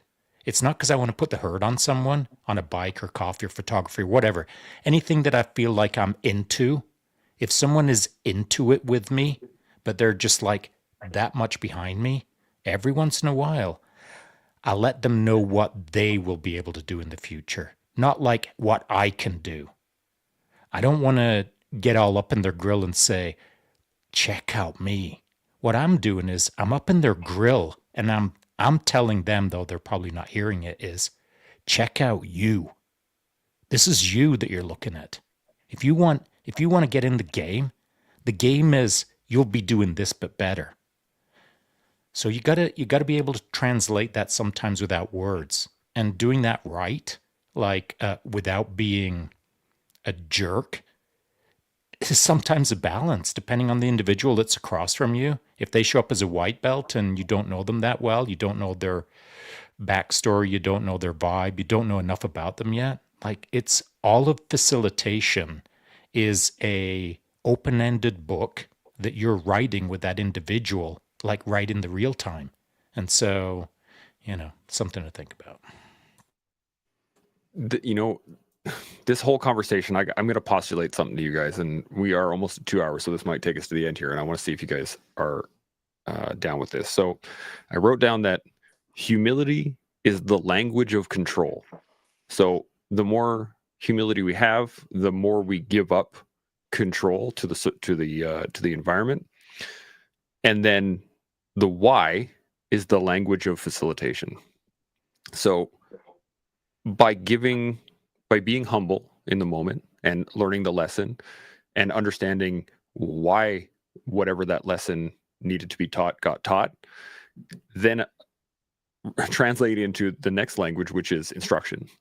And I'm picturing this whole concept of facilitation as the Rosetta Stone. It is the structure that holds multiple languages so that many people can learn from it, if that makes sense. And I want to throw it back at you guys. Does that track? Alan, I'm going to come to you first. What do you think?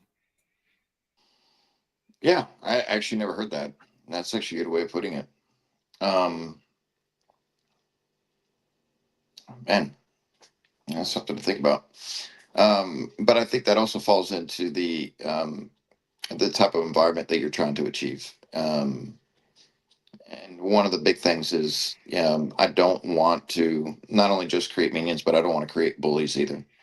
And to your point, Sean, absolutely I do.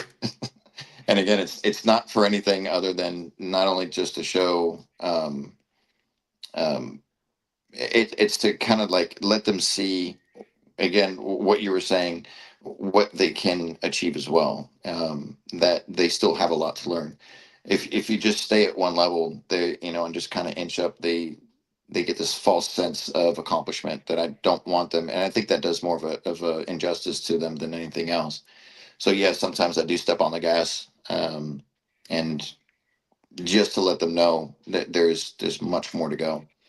And in a controlled environment, I think that's a very healthy thing to do, because I'm not there to hurt them. I'm not there to show off. I'm not there to um, to boast my ego and to stroke my ego. I'm just there to make sure that there's a lot to be learned.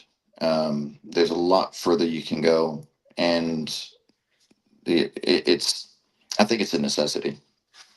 And back to you, Chance. I think that also too is paramount. The humility part, because that creates that necessity in the learning environment where people feel comfortable enough to be able to because you shouldn't have anything on your mind other than trying to better yourself at the within that environment, within that class, with your training partners, with your coach. And I think that is an absolute necessity, and that's something also that's passed down to your students, because I think that your environment is a breeding ground, whether you like it or not, of your example. And so that's something I do want. I want those guys that are quiet professionals. That's the one thing I do want them to implement into them is, let your actions speak for you. You don't need to, say anything about it, and you don't need to hurt someone to let them know that you're better than they are. And you can do that without being egotistical and having humility, and that allows for a much better environment for learning, and a much safer environment for learning. I really like that. I think perhaps that's the third language. So, and I'm thinking about this in terms of the actual Rosetta Stone, because it's written in ancient Egyptian hieroglyphs, and then regular script, like for the common person, and ancient Greek. And it's meant to allow everybody within that realm to understand the same information. But perhaps that is what the experience is the language of the environment. So you have enough experience, you then you understand how to create environments from there. Clay, you got any thoughts? Yeah, I love those moments where I'm rolling with a lower belt, and I do it a lot. I almost do what Alan said, probably to the point of getting myself in trouble at times where I let them go a little bit too far, but we're rolling, and I'm inching above their level. I'm inching above their level. Then all of a sudden their breathing starts to change. They start breathing heavy. They're like, oh, I'm about to get this rear naked choke. I'm about to get the brown belt. Look at me. And you can feel it. There's like this intangible moment where they like, you can tell they think they got you. And that's the moment where you serve a little bit of the humility for them. But it reminds me that there's like, we could, go on forever about control, but there's two kinds of control, because in the moment with humility, I'm exhibiting self-control by letting this person work. And then they're exhibiting some external control over me because they think they're going to win, but they're not exerting internal control because they're going to jump the gun too soon and I'm going to take advantage of it. And that's kind of the lesson, right? The lesson of humility is don't jump too soon when you think you got some control. But I love Alan talking about that because it reminds me of those situations all the time. Now, Chance, what were your first bullet point that you read to us? What was it? Said humility is the language of control, and the why is the language of facilitation. So I would say humility is the language of competent control, right? Because there are people who see. To me, I think that if I go to the gun range with Sean and Alan, they're going to be vastly superior in knowledge and experience and technique than I am. So I would hope that they would have the humility to understand that and then communicate with me in a way that is like, oh yeah, this guy probably doesn't know as much as I do, so I'm going to be personable and help them. But not everyone's like that, right? There are some people out there who they know that, you also know that, but they just have this ego the size of the Empire State Building, and they treat you, in a way that isn't how I would learn, because that's why I'm there. I'm not there to, I'm there to learn. So I don't. So the way that you communicate, again, is really important about the control aspect of it. And then to your second part, read it again. The why is the language of facilitation. And so, I think we all said that understanding the why it helps you with what Sean was talking about, of not being in the past, not being in the future, but being in the present. The why is what keeps us focused in the moment. There could be a 40-year-old mom who comes to jiu-jitsu because she wants to learn self-defense. There could be a 15-year-old boy that comes to jiu-jitsu because he wants to be better at the football field with being aggressive and grabbing people. So the why is what keeps us in the present. So those are my thoughts on your two statements. I dig it. Sean, you got anything? That was really helpful, I hear harps Clay. in the distance there. I know, it's unbelievable. I'm sorry, boys. That was really helpful for me, Clay, how you put that across. I'd like to throw out a different, just a twist on it, or just a little bit of a bolt on to what you were stating. Whether it's the football player or whoever, it doesn't much matter, that's showing up to your gym, their why. One of the interesting things about control is if it's their first time on their mats or the 100th, they don't have as much control as you. They don't understand control as well as you. But what they will eventually understand is the moment many years from now.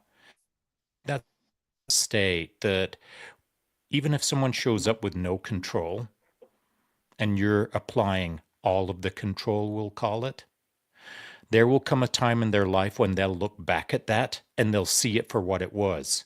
They'll understand what was occurring a lot better than they understand in the moment.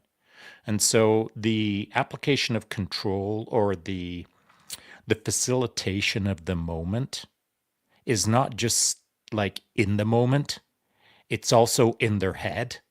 And it's also something that they're going to think about many years from now. So you're putting lessons into the present time, but you're planting them in their minds for years from now.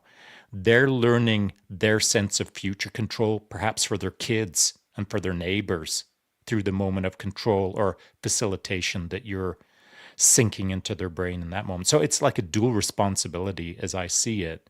You have to facilitate the moment and you're facilitating their future. So I guess I have a question then is, as a facilitator, as an instructor, as a teacher, as a leader, when you see the light bulb click on, right? When you see one of your students like get something and they go, oh, of course, and then they can apply it and you can see them, you can see that happen. What is it you think within the student? What do you think they're actually grasping? Is it the knowledge that they're transferring, or are they making, do you think that they're making connections with their own mind? They're like running a translation software in their own mind that finally comes together, or do you think they're just applying the knowledge that you're giving them? Clay, I'm gonna hit you first. What do you got? I think I'm probably a little too woo-woo, but I feel like they stop trying to control it.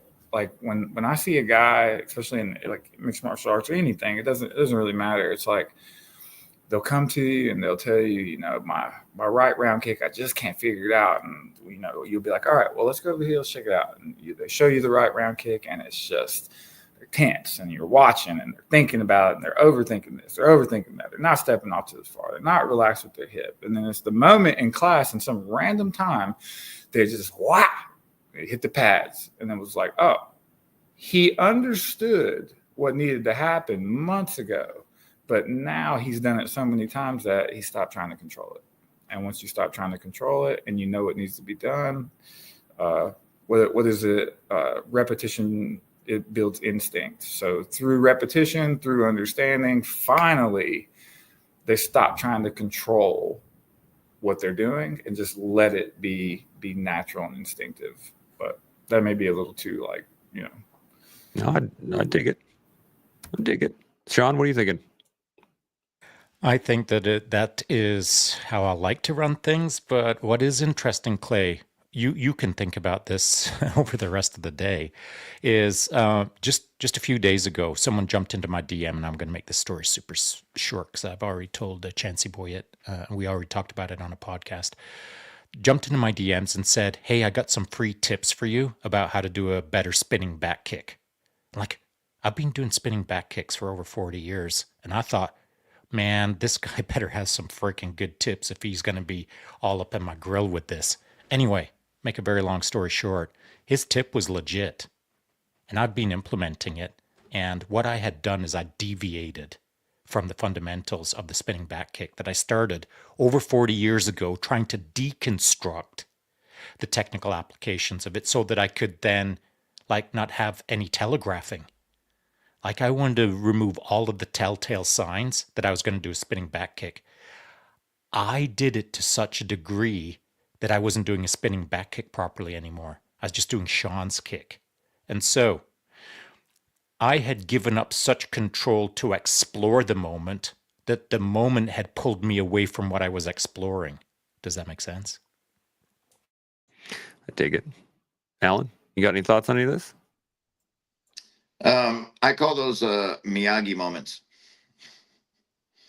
So whenever they have that sense of realization, then why you're doing the up and down, and then all of a sudden he starts realizing he has the combinations together, and that, to me, that's one of the most satisfying moments of coaching ever. Honestly, like those are the moments that I live for. Without having to tell you about it, without having to kind of like drive you into it, they trust the process, and they put the time and effort and the work into it, and then it just clicks, right? And they get that perfect seonagi, or that snapping taotoshi, or that kimura that just locks in and no one they just can't get out of it. And you see that realization, and all of a sudden, because everyone, I'm going to describe a scene for every single one of y'all, including myself, multiple times. You have such a bad night, you're just sour, you don't even say a word after class, you get in your car, you have the windows rolled down, no music, just listening to the wind all the way home, and you're just foul mood, right? It makes up for all of those times. Just that small click that motivates you for more, for months to come after that. And I think that, to me, is like one of those moments that that I try to drive people into, but literally just because they trust the process and because they get it. Like, to me, it's so satisfying to see that. And I love those moments. That's why I call them Miyagi moments, is because that's when he finally, like, he got it. All those repetitions and everything that he was doing, he had no idea what he was doing them for, but because he trusted the process, he got it. So I call those Miyagi moments, and those are the best. They really are. I've always called them aha moments, and I love them. They're just amazing. They're just so much fun to watch someone click, and then also when you watch someone else do it, you start to realize how many times it's happened to you, and how many times your instructors have probably been sitting there like, "Oh, thank God, you figured it out, excellent," and then you can move on from there. I love that. I got a couple comments here, and then we'll get some final thoughts because we are running out of time. Priscilla jumped in here and said that's not woo woo. I think it's similar to therapy. Hardly ever hard to get people to move through a block sitting there in session, but once they open themselves to change, something out in the wild acts on the block itself. And absolutely right. Most epiphanies that I get, a lot of them happen on the show, obviously, because I'm here in the moment. But when I'm in the shower, when I'm driving quietly home at night, and where you're just like, oh my God, I can't believe that was a horrible, horrible day. It's usually on that drive home where you go like, oh, that's why that happened. Crap. and I let it happen all night long. Those are rough drives home. Dan C jumped in. He said that's where good facilitation is so important.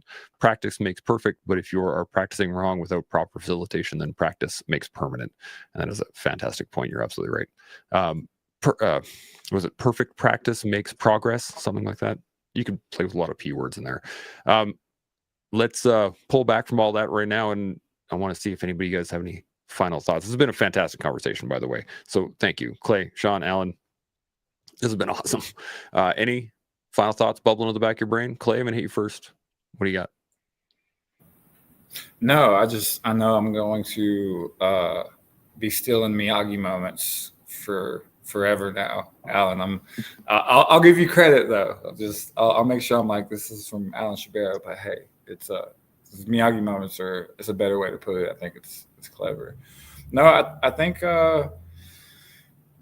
we want to have control, and it really is based off of the experience that we want to receive and the experience that we want to provide for other people. And if you're aware of yourself and you're humble and considerate, you'll be able to facilitate good experiences and maybe have good experiences as well with the people around you. If you try to manipulate and control in a negative way, I think life will feel like other people are controlling you. So, yeah. Life might humble you even in those moments. Alan, you got any final thoughts? Man, I love these conversations. Clay, never met you before. Great insight. You're going to have a long, prosperous career if you keep this going, man. Just keep up what you're doing. I actually picked up on a couple of things that you said, so I'm going to actually keep those as well. So it's what we do, man. We just share, build off each other. Sean, always a pleasure. Honestly, you have such a insight and depth of and different perspective of things. It makes me really think about it. And Sean, thanks for putting all this together. Honestly, the conversations are always stimulating, and it makes me always think. I mean, I'll be thinking about this for like another couple hours too.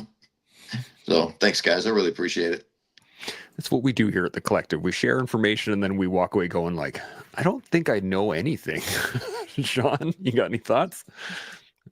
I think one thing that I'd just like to leave it with, this Miyagi moment idea, I do like it, but do you know why we respect the Miyagi moment? Any thoughts? Any initial, instant thoughts? Why do we respect the Miyagi moment? Because what it represents, at least to me, is the body of work that individual had to achieve in order to have that moment. And so, if Miyagi moments were, randomly non-assigned to bodies of work, if you just, were walking down the sidewalk and bam, you got a Miyagi moment, for free, I wouldn't respect it. But Miyagi moments come with a lot of work. They come with some sweat, blood, and tears. And so that's why I like them. But don't get it twisted. The individual in front of you that had the Miyagi moment, put in a lot of work for sure. But if you are a facilitator in their life, you get to share in that moment, just as the boys were saying. We all love that Miyagi moment. But think about why you love it, maybe, throughout the rest of the day. Leaving us on a cliffhanger, eh? I see how it is. I don't have much to add other than the fact that two kind of the points of everything that we were talking about is that you have to understand both sides of the coin. In order to gain control, you have to let go of control. In order to let go of control, you have to gain control. Like it is a cyclical, in the moment process. And so every moment, do your best every day and continue to learn, build, and grow. We'll see y'all next week. How about that rainbow? It's a good one. Thanks everybody for watching and being part of the collective. If this has sparked any thoughts or resonated with you, let us know in the comments. Don't forget to like, subscribe, and share. Your support helps us grow and keeps the conversation going. We'll see y'all next time.